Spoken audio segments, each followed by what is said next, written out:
Bom, num post anterior eu falei aqui da 2022, né, o impacto da inflação. Vamos falar de 2023. O que é que o novo presidente vai herdar? Está todo mundo falando que essa herança será uma herança difícil, porque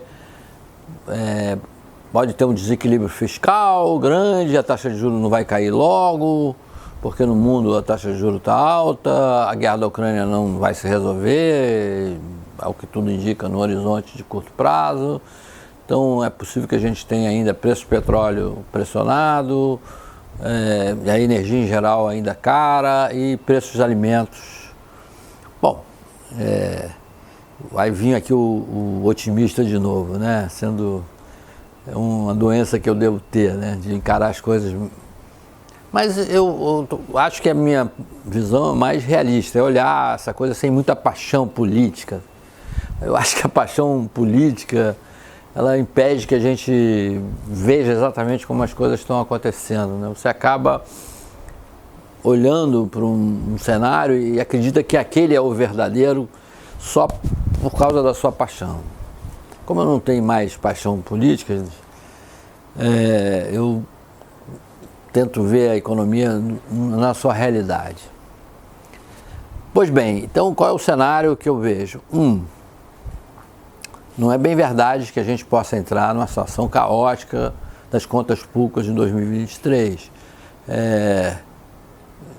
Não querendo nem fazer propaganda do ministro da Economia, o Paulo Guedes, mas ele tem razão em dizer que o Brasil chegará ao fim de 2022 com o mesmo patamar de dívida pública, né, dívida pública consolidada, considerando estados, município e a União, semelhante ao que o Brasil tinha em 2018, quer dizer, isso em termos relativos, se você comparar o tamanho da dívida ao PIB, né? A dívida em número cresceu, mas como o PIB também cresceu e está crescendo mais velozmente do que a própria dívida, em proporção do PIB, a dívida vai ficar em 77%, 78%, dívida bruta. É mais ou menos o que estava lá em 2018, o último ano do governo Temer, ela subiu, chegou a 90% e caiu. Significa que a gente conseguiu passar pela pandemia, conseguiu também passar pelo impacto da guerra da Ucrânia, sem aumentar a dívida do país. A dívida pública do país não cresceu. Então, como se a gente tivesse pago essa conta. Nós, brasileiros, conseguimos pagar essa conta, que foi muito auxílio emergencial, muita ajuda a pequena e média empresa. Então, graças também ao programa de desestatização, a reforma da Previdência, coisas que foram feitas que ajudaram um pouco o governo a manter as suas contas organizadas. Não estou dizendo que elas estão boas, elas estão organizadas.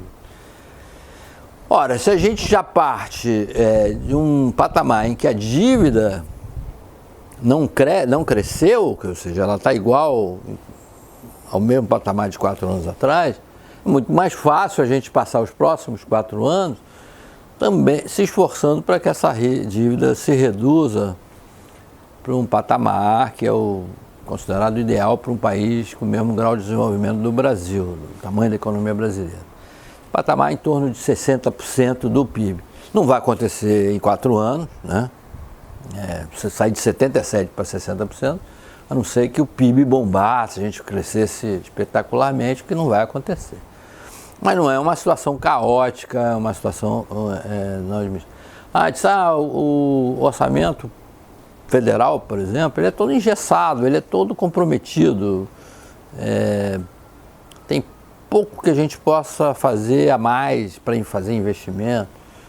Eu não vejo isso. Eu acho que se a gente continuar num processo de privatização, de desestatização, de venda de ativos, né, como foi feito com a Eletrobras, estou botando a Petrobras nisso não, mas com outras empresas, vender imóveis, outras coisas, dá para ir transformando isso talvez em investimento, em programas sociais, numa situação que melhore as condições de vida do povo brasileiro.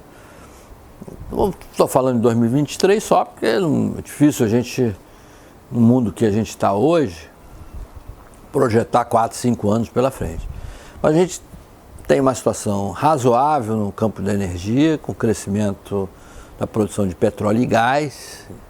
Vamos ter um grande crescimento da produção de gás natural.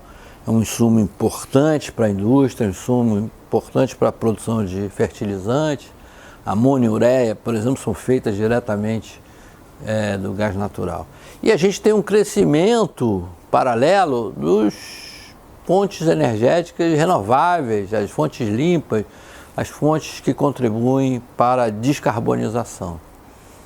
Hidrogênio verde, por exemplo. O Brasil talvez seja o país que tem mais perspectiva de geração, produção de hidrogênio verde. O que é hidrogênio verde? Ele é produzido a partir da eletrólise, o uso da eletricidade, mas eletricidade originária, por exemplo, de energia eólica, de energia solar, de fontes limpas. A gente pode crescer também na área de biocombustível. No agronegócio, eu acho que a gente vai continuar bombando. Eu fico até surpreso. O Brasil era o segundo produtor de soja, já é o maior produtor, passa esse ano os Estados Unidos na produção de soja. Somos o quarto produtor de alimentos no mundo, atrás da China, Índia e Estados Unidos, mas possivelmente somos o maior exportador de produtos agrícolas, de uma maneira geral, ligados ao agronegócio. Percentuais altíssimos. A China sozinha compra 51% da carne bovina que o Brasil exporta. Olha que o Brasil exporta para o Egito, para o Oriente Médio, para a Europa, até para os Estados Unidos a gente tem exportado muita carne, o segundo maior comprador brasileiro. Então eu vejo perspectivas na energia, no agronegócio e especialmente na infraestrutura. A gente vai ter muito investimento em infraestrutura, ferrovia, rodovia, aeroportos, portos, e também na parte de saneamento básico. Então não consigo ver o Brasil com pessimismo em 2023. Bom, a Rússia joga uma bomba atômica na Ucrânia, isso tudo muda. Mas eu acho que não vamos chegar a esse ponto não.